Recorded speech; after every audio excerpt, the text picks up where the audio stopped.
विनायकदादा कोंड्याल यांच्या सत्कारापासून खरं तर या सत्काराच्या आणि या कार्यक्रमाची या उपक्रमाची सुरुवात करतोय।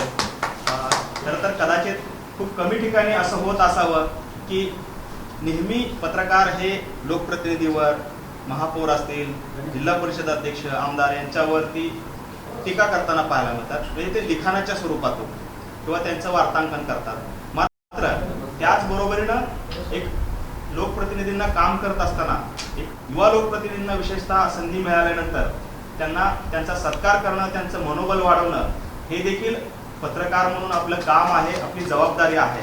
शेवटी पत्रकार हा ज्यावेळेस टीका करतो किंवा आपल्याबद्दल काही लिखाण करतो तर ते केवळ व्यक्तिगत द्वेषातून किंवा व्यक्तिगत रागातून नव्हे तर समाज हिताच्या दृष्टीने शहरातील जी दुर्लक्षित घटक आहेत त्यांना आपल्या नजरेपर्यंत पोहोचवणं किंवा तो विषय आपल्यापर्यंत पोहोचवणं यासाठी तो लिहित असतो। त्यामुळे अनेकदा असं होतं की अरे आपल्या विरोधात लिखाण होत आहे किंवा आपल्या विरोधात बातम्या छापून येत आहेत, अशी देखील एक धारणा होते। मात्र हे होत असताना आपला उचित सन्मान करणं, आपल्याला मनोबल वाढवणं हे देखील आमचं काम या श्रमिक पत्रकार संघाच्या माध्यमातून आपण करतोय। त्यामुळे आजचा हा सत्कार आपण आयोजित केलेला आहे। खरं तर पहिले मानकरीच आपण राहिलेले आहात या श्रमिक पत्रकार संघाचे की आपल्याला तो मान जातोय। दादा, खरं तर सोलापूर श्रमिक पत्रकार संघ हा खूप त्यागी आणि खूप प्रामाणिक पत्रकारांच्या संकल्पनेतून उदयाला आलेला आहे आणि तो नावारूपाला देखील आलेला आहे। मोठी परंपरा जी आहे ती सोलापूर श्रमिक पत्रकार संघाला लाभलेली आहे आणि खरं तर ह्या सोलापूर श्रमिक पत्रकार संघाने गेल्या अनेक वर्षांपासून वेगवेगळे पत्रकारांच्या पाल्यांसाठी असेल, पत्रकारांसाठी असेल, त्यांच्या कुटुंबियांसाठी वेगवेगळे उपक्रम देखील आपण राबवत आलेलो आहोत। त्यामध्ये आपण देखील अनेकदा आपल्या परीने सहभाग देखील नोंदवलेला आहे। सुरुवातीला जर सर्वात महत्त्वाची गोष्ट म्हटलं तर सोलापूर श्रमिक पत्रकार संघाच्या वतीने आपण जो विमा आहे कुटुंबाचा, हेल्थ इन्शुरन्स, मेडिक्लेम पॉलिसी, ती देखील आपण श्रमिक पत्रकार संघाच्या माध्यमातून राबवतो।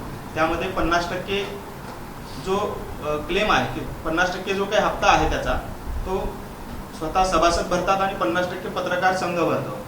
त्याचबरोबरीनं आपण जर पाहिलं गेल्या 5-6 म्हणजे अनेक वर्षांपासून मोठ्या प्रमाणात त्याचा फायदा जो आहे तो पत्रकारांच्या कुटुंबियांना झालेला आहे। कारण पत्रकार हा फार श्रीमंत नसतो, पत्रकार हा फार गलेलट्ट पगाराचा नोकरदार नसतो, तो यथोचित मानधनावरती काम करतो, यथोचित पगारावर काम करतो। त्यामुळे त्याची अनिश्चितता असते। त्यामुळेच सोलापूर श्रमिक पत्रकार संघाने हा उपक्रम जो आहे तो गेल्या अनेक वर्षांपासून राबवलेला आहे आणि त्याचा फायदा आमच्या सर्वच पत्रकारांना या ठिकाणी झालेला आम्ही पाहायला मिळालेला आहे। त्याचबरोबरीनं दुसरा महत्त्वाचा विषय खरं तर पत्रकारांच्या पाल्यांसाठी शिष्यवृत्तीचा जो एक विषय आहे ते देखील योजना किंवा तो एक उपक्रम आपण श्रमिक पत्रकार संघाच्या माध्यमातून राबवतो। म्हणजे आपले जे सभासद आहेत त्यांच्या मुलांना या ठिकाणी आपण पत्रकार संघाच्या वतीने शिष्यवृत्ती देतो दरवर्षी आणि त्यांना एक शिक्षणामध्ये त्यांनी प्रगती करावी, शिक्षणामध्ये त्यांना एक त्यांचं मनोबल वाढवावं या दृष्टीने आपण ही शिष्यवृत्तीचा जो उपक्रम आहे तो देखील राबवतो। याशिवाय सर्वात महत्त्वाचा आणि गेल्या अनेक वर्षांपासून रखडलेला जो प्रकल्प आहे तो म्हणजे गृहनिर्माणचा, तो आता पूर्णत्वाच्या मार्गावरती आहे, तो शेवटच्या टप्प्यावरती आहे। गेल्या अनेक वर्षांपासून त्यासाठी मंत्रालयीन स्तरावरती पाठपुरावा जो आहे तो श्रमिक पत्रकार संघाच्या सर्वच आजी माजी सर्वच अध्यक्ष असतील, प्रतिनिधी असतील किंवा सभासद असतील, पदाधिकारी असतील यांनी केलेला आहे आणि तो विषय सुद्धा आता शेवटच्या टप्प्यामध्ये आलेला आहे। आणि आम्हाला असं वाटतं की आपल्या कार्यकाळामध्येच त्याच्या चाव्या वाटपाचा सुद्धा कार्यक्रम पूर्ण होईल अशी एक अपेक्षा किंवा एक इच्छा सर्वच पत्रकारांची आहे। खरं तर श्रमिक पत्रकार संघ वेगवेगळ्या पद्धतीचे अनेक उपक्रम पत्रकारांसाठी राबवत असतं आणि आता त्याचाच एक भाग म्हणून या ठिकाणी आपण गेल्या काही दिवसांपासून वेगवेगळ्या पद्धतीचे उपक्रम राबवलेले आहेत आणि ते या ना त्या कारणाने आपल्यापर्यंत सुद्धा त्या माध्यमातून आम्ही पोहोचूच। आमच्या काही प्रश्न आहेत, आमच्या काही मागण्या आहेत त्या देखील घेऊन आम्ही आपल्यापर्यंत पोहोचू। तत्पूर्वी सर्वात महत्त्वाचं एक अभिनंदन म्हणजे की म्हणजे पत्रकारांचा एक प्रतिनिधी म्हणून सभागृहामध्ये आमचे मनीष केत सरांना आपण घेतलेलं आहे, त्याबद्दल देखील आपलं आणि आपल्या पक्षाचा आम्ही आभार मानतो की त्यांनी पत्रकारांना एक प्रतिनिधित्व दिलेलं आहे। खरं तर हे इतिहासात पहिल्यांदाच झालेलं आहे, त्याबद्दल देखील आपल्या पक्षाचे आपले सर्वांचे आभार आम्ही मानतो आणि आपण या ठिकाणी आलात, आपला सन्मान स्वीकारलात त्याबद्दल सर्व पत्रकारांच्या वतीने धन्यवाद। धन्यवाद सागर दादा. यानंतर आपण वार्तालाप सुरू करूया. मी आदरणीय दादांना विनंती करतो की आपण मनोगत व्यक्त करू.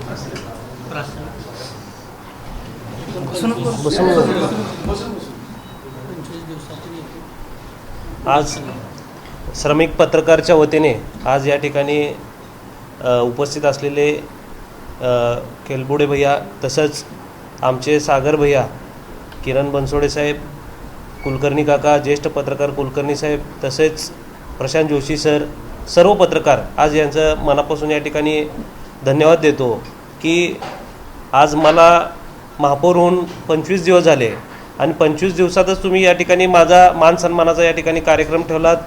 प्रथम या ठिकाणी सर्वप्रथम तुम्हाला या ठिकाणी मी धन्यवाद देतो. आणि समाजाचे जे काही आपल्या सोलापूर शहराचे जे काही प्रश्न आहेत या ठिकाणी अनेक प्रश्न या ठिकाणी प्रलंबित आहेत, त्या प्रश्नाला वाचा फोडण्याचं काम हे पत्रकार असेल, अनेक आमचे लोकप्रतिनिधी असेल या ठिकाणी आम्ही करत असतो. आणि निश्चित माझ्यावर खूप मोठी शहराची जबाबदारी आहे. ती माझं प्रामाणिकपणे मी या ठिकाणी जे काय आपल्या शहरासाठी आपण करू शकतो ते मी प्रामाणिकपणे या ठिकाणी मी प्रयत्न करणार आहे. आणि आपल्याला माहिती आहे अनेक प्रश्न असतील या ठिकाणी, उद्यानाचे विषय आहेत. आपल्या अनेक सोलापूर शहरामध्ये जे उद्यान आहेत, उद्याने ओस पडलेले आहेत, त्या उद्यानाचा विषय आहे. परत तसेच आपले जे स्मशानभूमी आहेत, स्मशानभूमी देखील या ठिकाणी जवळपास आपल्याला 60 50 स्मशानभूमी आहेत या ठिकाणी. त्या अगेन्स्ट आपल्याला फक्त स्मार्ट सिटीच्या माध्यमातून 14 स्मशानभूमीचं या ठिकाणी सुशोभीकरण करण्यात आलं. पण त्यात बाकीचे जे काय अजून राहिलेले आहेत त्याचे देखील आपल्याला या ठिकाणी काम करायचं एवढं सांगतो. आणि सोलापूर शहरामध्ये स्मार्ट सिटीच्या माध्यमातून अनेक कामं या ठिकाणी झालेले आहेत, पण त्याचं मेंटेनन्स न होता या ठिकाणी मेंटेनन्स कसं केलं पाहिजे झोनच्या माध्यमातून, जोपर्यंत झोन निर्मिती होत नाही. मी जेव्हा महापौर झालो मला एकच कारण का मी हातदौड भागातून मी या ठिकाणी निवडून आलो. गेले 4 टर्म झाले मी हातदौड भागाचा त्या ठिकाणी प्रतिनिधी करतो. समाजातले जे काही शेवटचे बारीक सारीक जे गोष्टी आहेत ते मला सर्व ज्ञात आहेत. आपला सोलापूर शहर, सुंदर सोलापूर शहर आपल्याला जर करायचं असेल तर झोन निर्मिती होणं हे गरजेचं होतं. म्हणून एकच झोन, जवळपास एक प्रभाग 4 झोनमध्ये वाटला गेला होता. त्या ठिकाणी मी जास्त काही न बोलता कामावर भर कसं देता येईल म्हणून या ठिकाणी आम्ही झोनवर या ठिकाणी प्रेशराईज करून सोलापूर शहरातले पहिला झोन सक्षमीकरण या ठिकाणी केलं. आणि झोन सक्षमीकरण करून एक प्रभाग एक झोन अशा पद्धतीने कामाची वाटचाल त्या ठिकाणी चालू केली. आणि आता निश्चित आपले जेवढे काही कामं सोलापूर सिटीच्या माध्यमातून, स्मार्ट सिटीच्या माध्यमातून या ठिकाणी झालेलं आहे, त्याचं मेंटेनन्स असेल, त्याचं स्वच्छता असेल, आज धुळीचं प्रमाण आपल्या सोलापूर शहरामध्ये जास्ती प्रमाणात आहे, त्याचा विषय असेल. डिवायडरमध्ये आज तो सोलापूर, सुंदर सोलापूर, स्वच्छ सोलापूर आपण म्हणतो, पण अनेक डिवायडरमध्ये या ठिकाणी झाडं आपण मध्यंतरी लावलेले होते तेही देखील या ठिकाणी नसल्यासारखे आहेत.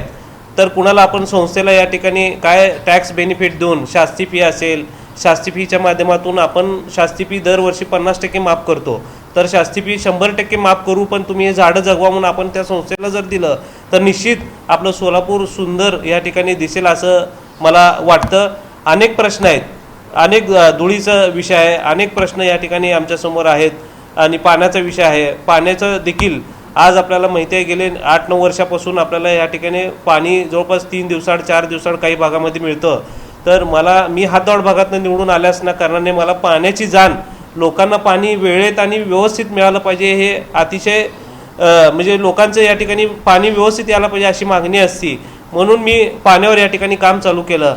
आणि निश्चित माझ्या हातून जेवढं होता येईल तेवढं मी आयुक्त साहेबांना देखील या ठिकाणी बोललं की आयुक्त साहेब की गेले आपले जे पूर्वी रिटायर झालेले जे अधिकारी आहेत, जवळपास 6-7 अधिकारी आहेत, त्यांना अतिशय चांगला अनुभव आपल्याला सोलापूर शहराचा आहे. आपल्याला ह्याच्या आधी आम्ही 2 दिवसाआड पाणी या ठिकाणी घेतलं होतं शहराला. त्यांना जर ते या ठिकाणी मानधनावर जर आपण नियुक्ती केली तर निश्चित ते पण या ठिकाणी वेळ द्यायला तयार आहेत. म्हटल्यानंतर आयुक्त साहेबांनी पण होकार या ठिकाणी दिला. निश्चित आता जे पाणी पुरवठ्याचे अधिकारी आहेत त्यांनी या ठिकाणी आम्ही त्यांची एक प्राथमिक बैठक घेतली. त्यांनी त्या ठिकाणी सांगितलं की आम्हाला साहेब एक आता समोर उन्हाळा आहे, आम्हाला निश्चित आपण तुम्ही जे म्हणता ते आपण सर्व तुमची जर मागणी असेल तर आपण प्रॅक्टिकली करून बघू, पण आम्हाला थोडंसं वेळ हवा आहे. कारण का आता उन्हाळा असल्या कारणाने लगेच जर आपण काय करायला गेलो तर लोकांचा अजून जरा रोष त्या ठिकाणी येईल असं ते म्हणत होते. पण निदान 3 दिवसाआड तर पाणी या ठिकाणी सोलापूर शहराला केलं पाहिजे 3 दिवसाआड किंवा 2 दिवसाआड अशी आमची मागणी होती. बरेच म्हणले, ते ऐकून घेतले. जागेवर आपण व्हिजिट करून सर्व जुन्या अधिकाऱ्यांना घेऊन जाऊन अजून तिथं काय करता येईल आपण त्या ठिकाणी करायचं ठरवलं.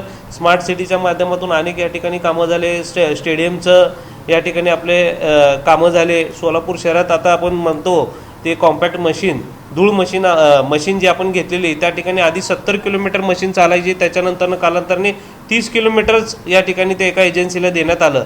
तर आपण जास्तीत जास्त त्या ठिकाणी रूट वाढवून आपल्या सोलापूर शहरातले जे डस्ट आहे, मेन रोडला जे डस्ट आहे ते कसं कमी करता येईल ह्याच्यावर आमचं भर राहणार आहे. आणि निश्चित अनेक सूचना मी पत्रकार बांधवांना पण मी विनंती करतो की तुमचे जे काय अजून अनेक सूचना ज्या असतील, कारण का तुम्ही समाजाच्या कानाकोपऱ्यामध्ये तुम्ही समाजाचे जे विषय आहेत त्याला वाचा फोडण्याचं काम आपण करत असता. तर जे काय अजून काय प्रलंबित विषय असतील तुम्ही आम्हाला सांगावे, आम्हाला मदत करावी. आम्ही निश्चित एक प्रामाणिकपणे या ठिकाणी आमच्या तर परीने आम्ही करणारच आहोत. पत्रकारांचे जे विषय असे विषय असतात की ते महत्त्वाचे विषय असतात, ते देखील आपले जेवढे काही विषय असतील आम्ही निश्चित या ठिकाणी सोलापूरच्या सुशोभीकरण, सोलापूरच्या सौंदर्यावर भर करण्यासाठी आम्ही या ठिकाणी निश्चित एक प्रामाणिकपणे काम करू. मला माहिती आहे महापौर म्हणजे सोलापूर शहराची अतिशय एकदम जबाबदारी या ठिकाणी माझ्यावर आहे महापौरची.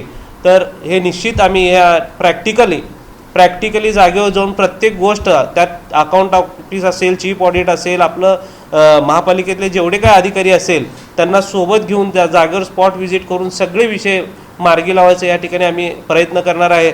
एवढंच मी सांगतो. आणि पत्रकारांचं तुम्ही या ठिकाणी भैया विषय मांडलात ते एक सांगतो की अतिशय चांगले उपक्रम तुम्ही पत्रकार लोक या ठिकाणी राबवता.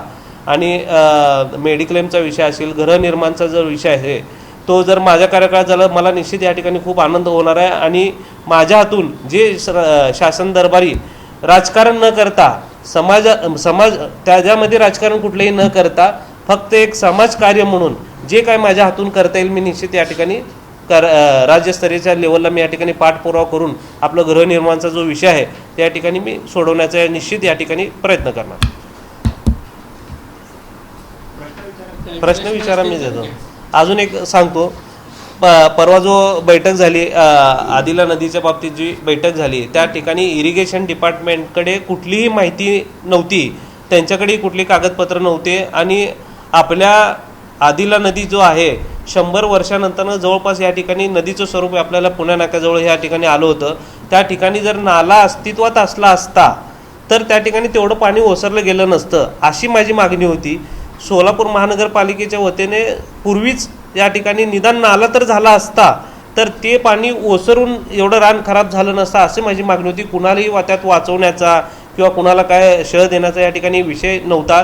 जर आदिला नदी जर आपल्या शहरातून जर सीना नदी जी आहे ज्याप्रमाणे आपला जर पुढे येऊन जर आपल्या सोलापूर शहरातून जर कंटिन्यू जर होत असेल तर एकदम अतिशय चांगलं ही बाब आहे.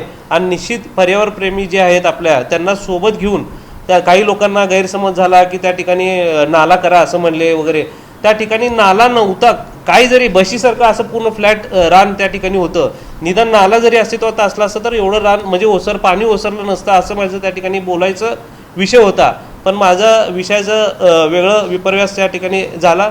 निश्चित या ठिकाणी जर नदी जर जात असेल तर आम्हाला या ठिकाणी अभिमान असणार आहे की सोलापूर शहरामध्ये अतिशय चांगल्या पद्धतीने आपल्याला काम करून त्याला उपयोजना काय करायला पाहिजे ते आम्ही करणार. कुणाला या ठिकाणी शह देण्याचा किंवा कुठल्या प्लॉट धारकांना वगैरे शह देण्याचा या ठिकाणी कुठलाही विषय नसणार आहे, हा माझा खुलासा आहे. या ठिकाणी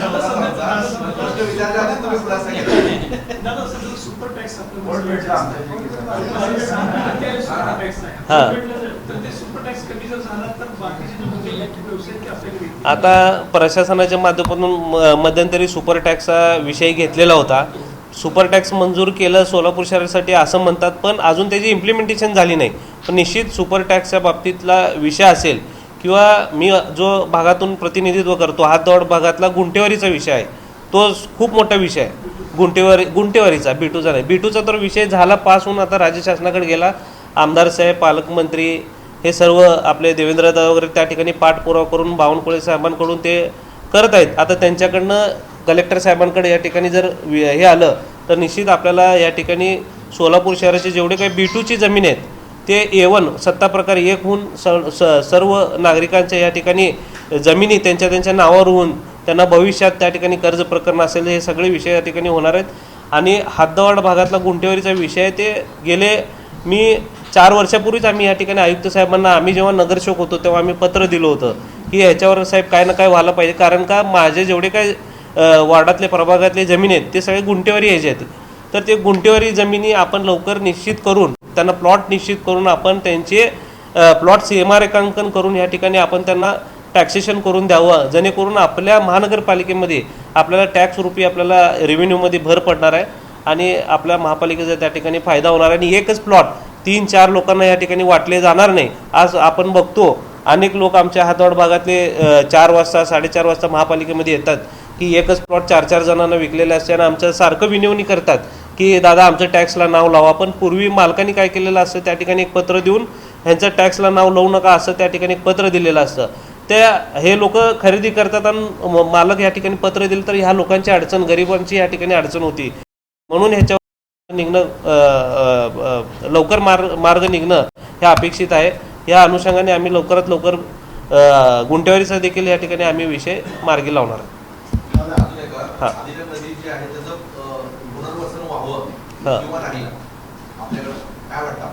पुनर्वसन व्हावं हे 100% बरोबर आहे. इरिगेशन डिपार्टमेंटकडेच कुठलं काय नाही आहे त्या ठिकाणी. इरिगेशन डिपार्टमेंटकडे ऐका एक सांगतो, इरिगेशन डिपार्टमेंटकडे आपण किती पाणी घेतो आणि किती पाणी सोडतो, सोडल्यानंतर आपली महापालिका ज्या ठिकाणी ती उपाययोजना करते ना त्या ठिकाणी आतापर्यंत 100 वर्षात त्यांनी असं प्रसंग या ठिकाणी आला नव्हता.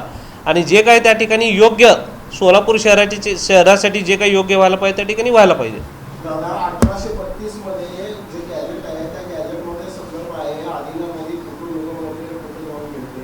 1832चं गॅजेट जर ते सांगत असेल त्या आधारावर का सगळ्या गोष्टी होत असतील तर इरिगेशनच्या सांगण्यामध्ये तुम्ही अमान्य करणार का की आदिना नदी नव्हती, कमीत कमी नाला म्हणून तर पुनर्वसन करणं किंवा त्याचं दुरुस्ती करणं योग्य आहे. म्हणजे इरिगेशन हे ऑथराईज झालं ठीक आहे, पण कुठंपर्यंत तुम्ही त्या सगळ्या गोष्टी मान्य करणार का?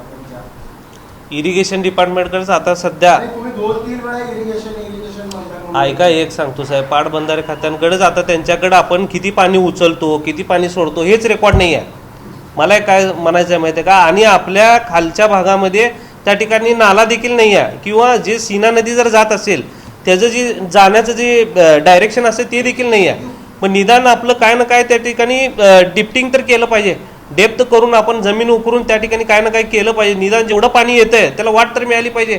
आज तुम्ही परवा दिवशी बघितलात की पाणी येऊन सगळ्या अक्षरशः रान पूर्ण भरून लोकांच्या घरामध्ये या ठिकाणी पाणी गेलं. पाणी जे आलं ते नदी पात्रामध्ये असलेल्या अतिक्रमणाच्या घरामध्ये चांगलं पाणी आलं, पण पाण्याच्या नदी पात्राच्या पाण्यामध्ये अतिक्रमण झाले असं म्हणायचं का? नदी पात्राच्या पाण्यामध्ये जर काय तरी जर झाले असेल तर निश्चित त्या ठिकाणी आपण महापालिकेला आपण ॲक्शन घ्यायला, त्यात कुणाला वाचवण्याचा विषय नाही आहे.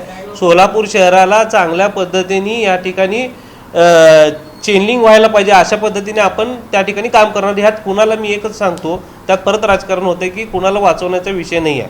सोलापूर शहराच्या सुंदरतेमध्ये जर भर पडत असेल तर निश्चित त्या ठिकाणी नदी असेल किंवा सीना नदीचं जे काय हे आहे वाट जे आहे ते व्हायला पाहिजे एवढं. हां सर,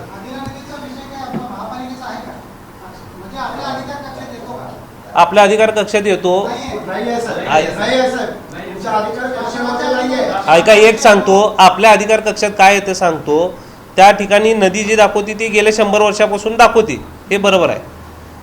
पण त्या ठिकाणी आपण निदान जमीन उकरणार तर पाहिजे होतं. आपण निदान तिथं फ्लॅट जमीन आहे, फ्लॅट जमीन असल्यानंतर अनेक या ठिकाणी अधिकारी काय पूर्वीचे असतील त्या ठिकाणी मूळ लेआउटला मान्यता वगैरे या ठिकाणी दिली आणि अनेक लोक कर्ज काढून त्या ठिकाणी घरं बांधलेत.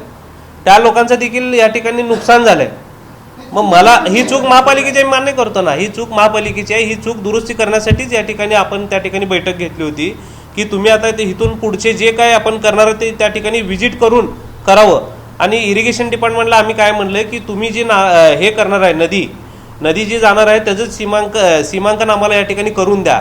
तर ते काय म्हणले की आम्हाला आत्ता टेक्निकल लोक या ठिकाणी आमचे अभ्यास करायला, तर आम्हाला ते करायला अजून 1-2 महिने लागतील, आम्हाला अजून वेळ आहे.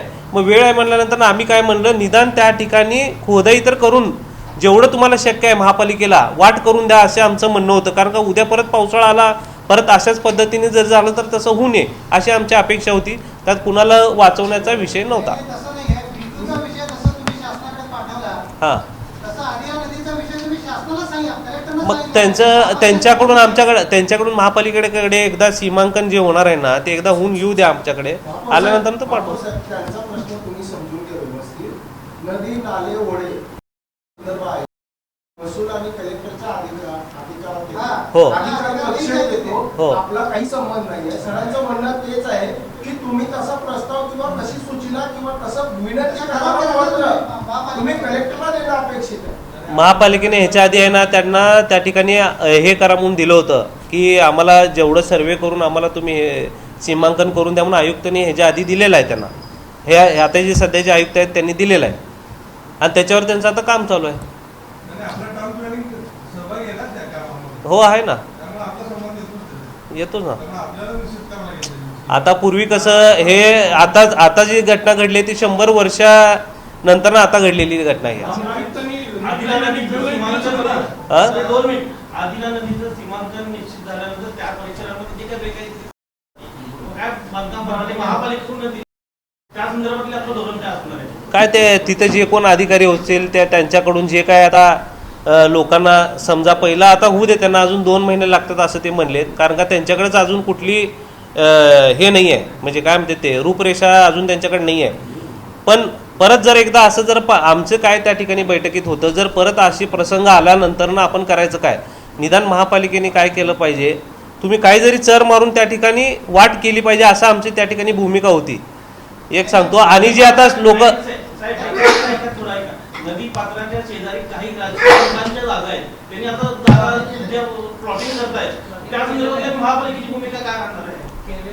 आता काही लोकांनी या ठिकाणी ज्या ठिकाणी जागा गेलेली आहे तर त्याला आपण बघू काय करता येईल, शासन दरबारावर काय आपण पाठपुरावा करता येईल ते आपण निश्चित करू.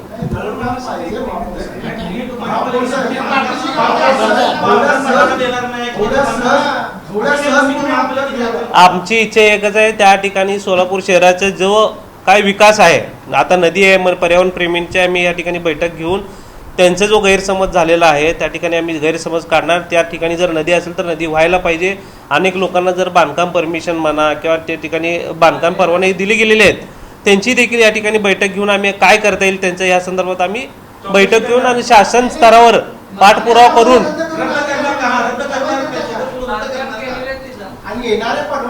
पहिला आम्हाला एक सांगतो, काही लोकांनी त्या ठिकाणी जवळपास 12 मीटर 15 मीटर सोडून या ठिकाणी घरं बांधलेली आहेत. काही लोकांना प्लॉटची परवानगी 12-15 नागरिकांची चूक नाही तर बिल्डर आणि राजकीय लोकांनी ज्यांनी प्लॉट पाडले त्यांच्या चुकी आहेत, त्यांना तुम्ही जबाबदार धरायला पाहिजे. ती कशा बरोबर आहे ते नोटीस दिलेत नोटीस.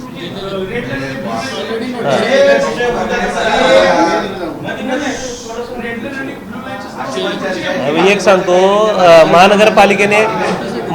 महानगरपालिकेने त्या ठिकाणी देताना 15 मीटर सोडून त्या ठिकाणी त्यांचे बांधकाम आहेत आणि त्यांचे जे सीमांकन आहे उद्या भविष्यात जे रेड लाईन ब्ल्यू लाईन जे सीमांकन होणार आहेत ते कुठपर्यंत होणार आहे आपण या ठिकाणी बघूयात पहिला.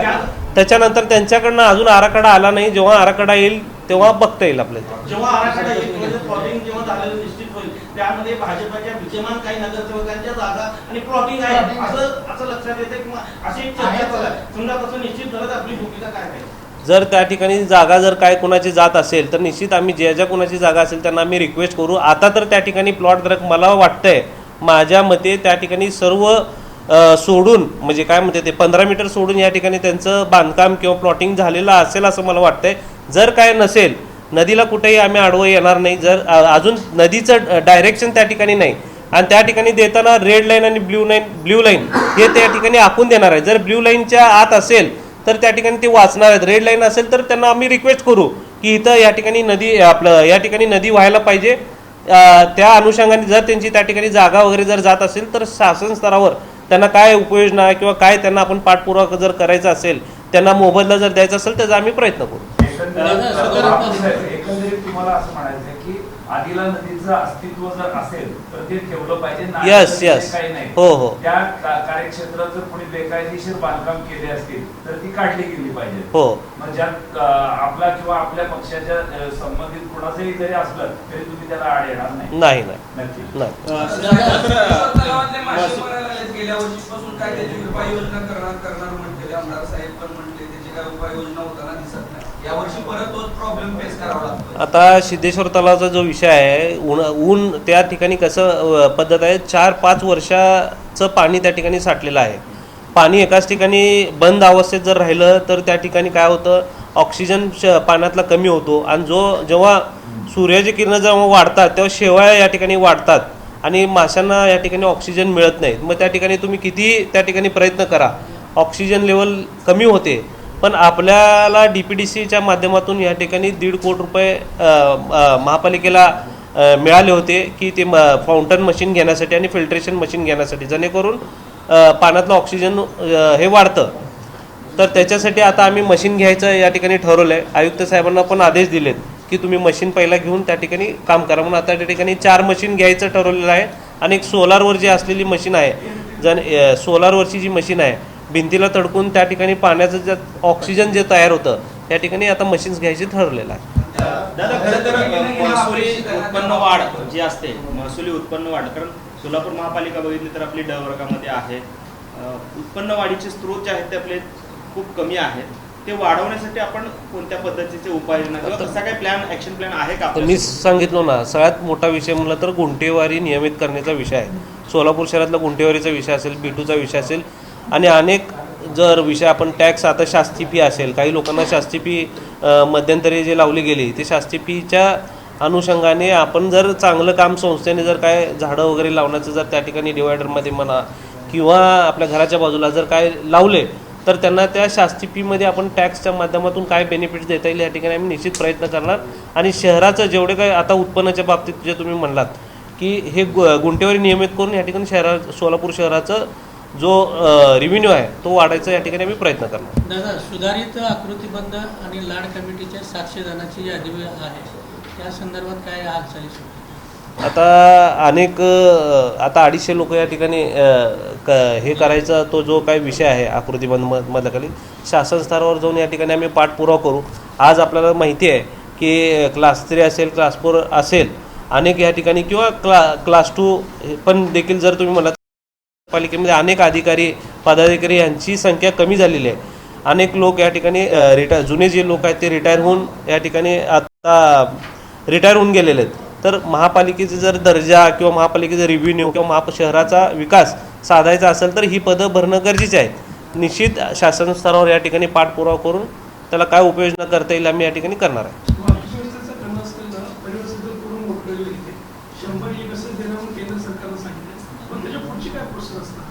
100 बसेस या ठिकाणी लवकरात लवकर येणार आहे. त्याचं आहे ना रूट्स असतील त्याचे जे आहेत ना मेंटेनन्स रूट्स म्हणा किंवा महापालिकेच्या शहरामध्ये कुठं व्यवस्थित या ठिकाणी ते सिटी बस चालले पाहिजे ह्याचा आम्ही रूट तयार करून शहरामध्ये फिरवणार आहे.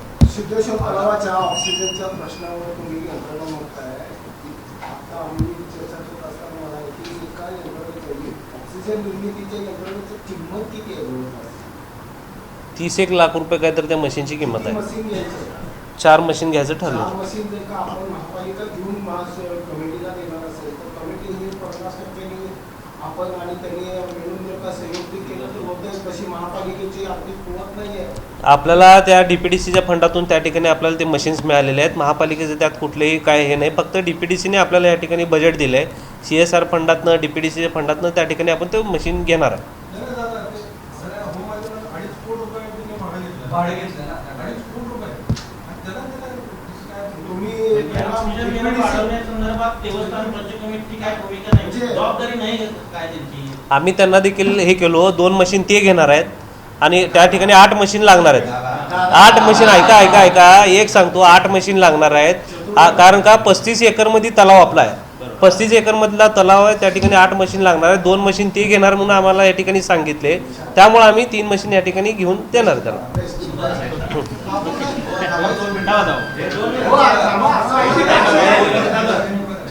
आहे की? बरोबर ना? यानंतर हो, दादांना पुढचा कार्यक्रम आहे म्हणतात. आमदार बोला. मोठे यांनी विधानसभेमध्ये उजनीच्या पाण्यामुळे सोलापूरमध्ये कॅन्सरचं प्रमाण वाढलं असा प्रश्न मांडला होता. तर सोलापूरकरांनी उजनी पाणी प्यावं का नाही प्यावं? सोलापूर शहराने या ठिकाणी आम्ही आयुक्तांना हा विषय दादाने जो मांडला ना, आयुक्त साहेबांना आम्ही निवेदन म्हणजे हे सांगितलं की तुम्ही वर लगेच शासनाला या ठिकाणी पाठपुरावा करून जे काय पुण्यातून आपल्याला या ठिकाणी पाणी येतं, जर काय त्यात भेळ मिसळ, जर काय मधले जे काय फॅक्टरी आहेत वगैरे त्यातलं पाणी जर काय मिसळत असेल ते रिपोर्ट देतो म्हणून असं सांगितलेलं आहे. जर मिसळत असेल तर ते तातडीने बंद व्हायला पाहिजे असं शासन दरबारी आम्ही पाठपुरावा करून बंद करणार. मागील अनेक वर्षापासूनची ही ओरड आहे. सोलापूरकरांच्या बाबतीत अन्यायच केला जातो पुण्यामधून अशी ओरड आहे. पण त्याच्यावर एक उपाय म्हणून शासनाकडे आपण बघत बसण्यापेक्षा पाणी शुद्धीकरणाच्या किंवा पाण्याच्या एकूण गुणवत्तेवर भाष्य करणारी माझं तेच म्हणणं आहे. प्रयोगशाळा असं काही उभा करायचं. माझ्या साहेब म्हणून तर मी आता जो हे येतं महापालिकेचे पीईसी डिपार्टमेंट जे आहे ते चौबे सरांकडे आहे, ते एकटेच हँडल करतात. त्यांना मदतीसाठी 4-5 अधिकाऱ्यांची या ठिकाणी गरज आहे. म्हणून सांगतो पाण्याचा जो शुद्धीकरणचा विषय असेल किंवा सोलापूर शहराला पाणी पुरवठा व्यवस्थित होण्याचा विषय असेल, हा दोन्ही विषय त्यात फिल्ट्रेशन शहरामध्ये गेल्या अनेक दिवसात पूर्ण होऊ द्या त्याचं बेकायदेशीर बांधकाम आणतात. 94 बेकायदेशीर अहो त्यांचं उत्तर पूर्ण होऊ द्या.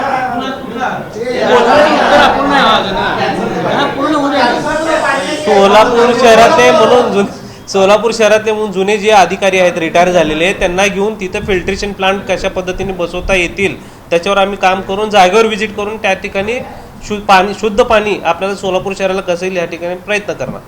महापौर साहेब, शेवटचा एक प्रश्न. हा आता जे शेतकरी सांगितलं 94 बेकायदेशीर बांधकाम असं आयुक्तांनी अहवाल दिला होता मध्य काळामध्ये. हो, त्याच्यात प्रामुख्याने विषय आहे तो विजापूर रोडवरच्या 50 इमारतीचा, ज्याच्या 9व्या मजल्याच्या वरचे सगळे बांधकाम बेकायदेशीर आहेत. या संदर्भात अधिकाऱ्यांना नोटिसा पण दिल्या होत्या. त्याच्या पुढे ना त्या मक्तेदारावरती कारवाई झाली, ना बिल्डरवरती झाली, ना कुठल्याही अधिकाऱ्यावर झाली. मग महापालिकेचं हे कस खाऊ धोरण नाही आहे का? तुम्ही आत्ता सांगितलं ते विषय मला निश्चित या संदर्भात लवकरच बैठक लावून त्या ठिकाणी जो काय आपला सोलापूर महापालिकेचा हिताचा प्रश्न आहे त्या ठिकाणी घेण्यात येईल. सोलापूर महानगरपालिकेचं बेघर निवारा केंद्र आहे, मात्र शहरामध्ये इतके बेघर लोक जे आहेत ते रस्त्यावरती रोडवरती आता उन्हाचं मोठ्या प्रमाणात आहे. मात्र बेघर लोक जे आहेत ते रस्त्यावरती आपल्याला सर्रासपणे दिसतात. सोलापूर महानगरपालिकेचे जे बेघर निवारा केंद्र आहे उदाहरण केलं त्या ठिकाणी अल्प प्रमाणात लोक आहेत, मात्र रोडवरती लोक दिसतात. यावरती काय उपाय? ठीक आहे, त्याचीच देखील लवकरात लवकर बैठक लावून महापालिकेच्या वतीने काय करता येईल या ठिकाणी आम्ही निर्देश देऊ. आणि यानंतर आपल्या संघाचे उपाध्यक्ष अर्थात शेख हे आभार मानतात.